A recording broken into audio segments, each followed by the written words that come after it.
the messianic prophecy of Isaiah, a virgin is mentioned. She will conceive, she'll give birth to a son, and she will give him the name Emmanuel, which means God with us.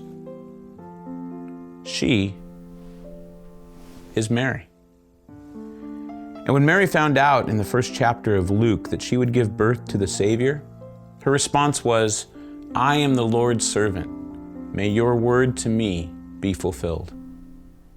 And it was fulfilled, but not without struggle. I mean, think about it. A teenager, unmarried, pregnant, not easy stuff to deal with. Even Joseph's first reaction was to call the whole thing off secretly to save Mary from scandal. But after an angelic visit, he accepted his role in the unfolding divine drama. Speaking of drama, a family road trip was in their near future.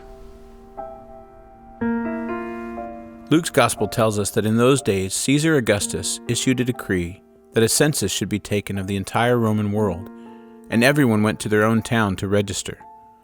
So Joseph also went up from the town of Nazareth in Galilee to Judea, to Bethlehem, the town of David, because he belonged to the house and line of David.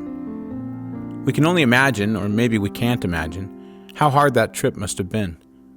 The physical part would have been hard enough, but Mary and Joseph must have had so much on their minds and hearts, so many unanswered questions.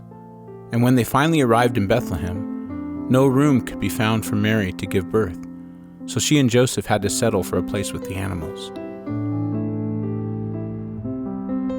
Over 2,000 years later, it's easy for us to romanticize the birth announcement, the angelic visits, the trip to Bethlehem, even the less than sanitary conditions into which Jesus was born. If we're not careful, we can rob the manger of the mess and mystery which makes it so meaningful.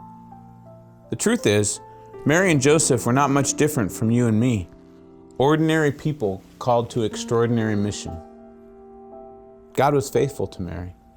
God was faithful to Joseph. God is faithful to all of us. God is always faithful. I don't know what God may be asking of you during this Advent season. It may be something that will cost you time, risk, reputation. I don't presume to know. But I do believe that God still calls ordinary people to extraordinary mission.